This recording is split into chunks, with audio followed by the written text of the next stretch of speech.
नमस्कार, स्वागत है आपका एनएमएफ न्यूज में। मैं हूं आपके साथ शबनम। असम में कांग्रेस की राजनीति में एक ऐसा जलजला आया है जिसकी गूंज दिल्ली के 10 जनपद तक सुनाई दे रही है। जहां एक तरफ राहुल गांधी और प्रियंका गांधी असम की धरती पर हुंकार भर रहे थे, दावा कर रहे थे कि वो हेमंत बिस्व शर्मा के अभेद किले को ढहा देंगे। वहीं दूसरी तरफ कांग्रेस की अपनी ही जमीन खिसक गई है, क्योंकि एक के बाद एक नेता पार्टी छोड़कर भाग रहे हैं।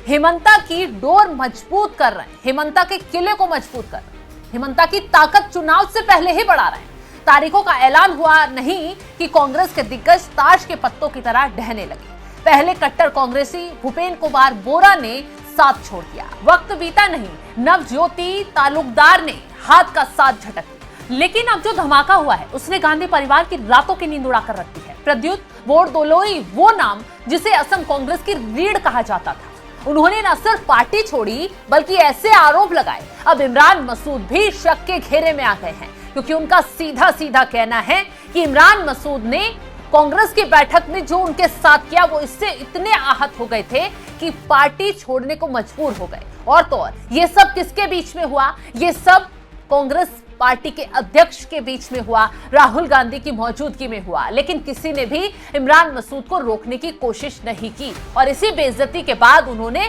कांग्रेस से इस्तीफा दिया। क्या ये कांग्रेस के अंदर कोई बहुत बड़ी साजिश चल रही है? क्या अपने ही कांग्रेस की जड़ों को काट रहे हैं? सवाल खड़े होने लगे। ये जानने के लिए पहले पन्ने पलट देते हैं, कांग्रेस के अंदर बचे घमासान की तस्वीर आपको दिखा देते हैं।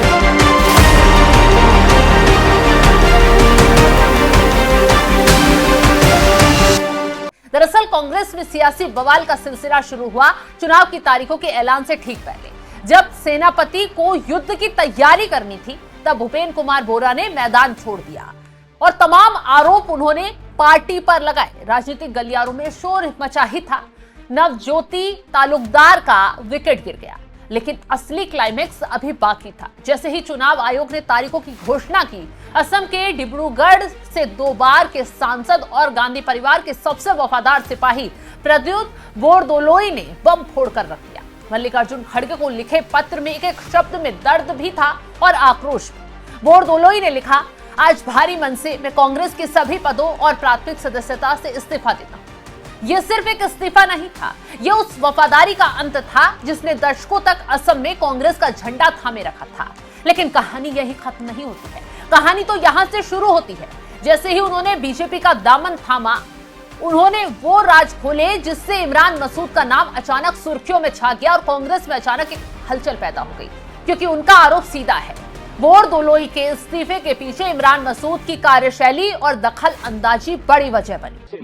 मैं जैसे काम करना चाहता था, मुझे हमेशा डिसरेस्पेक्ट किया जा रहा था, मुझे हमेशा ह्यूमिलिएशन किया जा रहा है। देयर आर मल्टीपल थिंग्स, एक कारण नहीं है।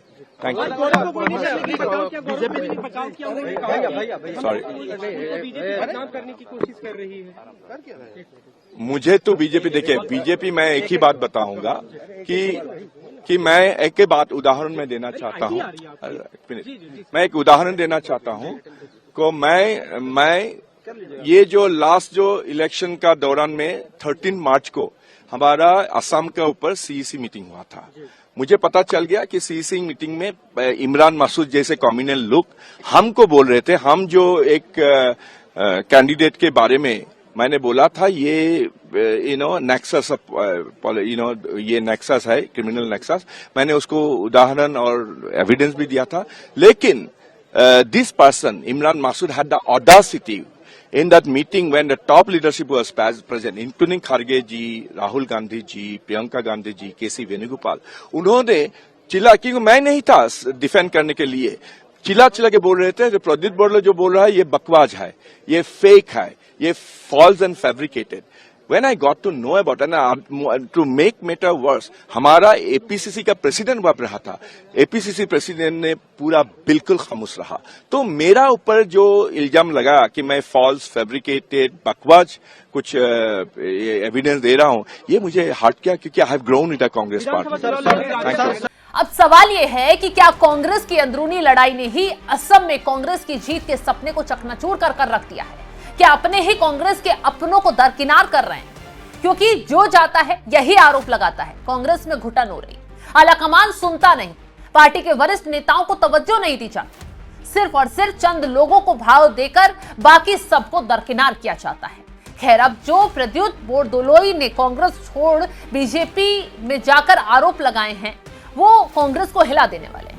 आखिर कौन है प्रद्युत बोरदोलोई और उनके जाने से कांग्रेस को कितना बड़ा घाटा हुआ है, चलिए ग्राफिक्स के जरिए आपको बता देते हैं। कौन है प्रद्युत बोरदोलोई? असम प्रदेश कांग्रेस कमेटी के पूर्व अध्यक्ष रहे, डिब्रूगढ़ लोकसभा क्षेत्र से 2019 और 2024 के चुनाव जीते। 2016 के कठिन चुनावों में कांग्रेस के मुख्य रणनीतिकार भी रहे। ऊपरी असम और चाय बागान क्षेत्र में जबरदस्त पकड़ है। तो प्रद्युत का जाना मतलब डिब्रूगढ़ जैसे औद्योगिक और चाय उत्पादन वाले महत्वपूर्ण क्षेत्रों को तस्तरी में सजाकर बीजेपी को दे देना। 2021 में कांग्रेस सिर्फ 29 सीटों पर सिमटी थी और अब प्रद्युत के जाने के बाद 2026 की राह कांटों भरी कांग्रेस के लिए हो गई है। 9 अप्रैल को असम की 126 सीटों पर वोट पड़ेंगे और 4 मई को नतीजे आएंगे। लेकिन प्रद्युत के इस मास्टर स्ट्रोक ने चुनाव से पहले ही नतीजे की दिशा और दशा बदल कर रख दी है, कांग्रेस की जमीन हिलाकर रखती है। जैसे ही उनका कांग्रेस छोड़ना और बीजेपी में जाना ये निकलकर सामने आता है, गांधी परिवार में हड़कंप मच जाता है। क्योंकि जिस असम को जीतने का राहुल गांधी, प्रियंका गांधी दावा कर रहे हैं, हेमंता बिश्व शर्मा को हटाने की पूरी कोशिश में लगे हुए हैं, वहां अपनों ने ही अब गांधी परिवार का पूरा खेल असम में बिगाड़ कर रख दिया है। फिलहाल इस खबर को लेकर आप क्या कुछ राय रखते हैं, कमेंट बॉक्स में जरूर बताइएगा।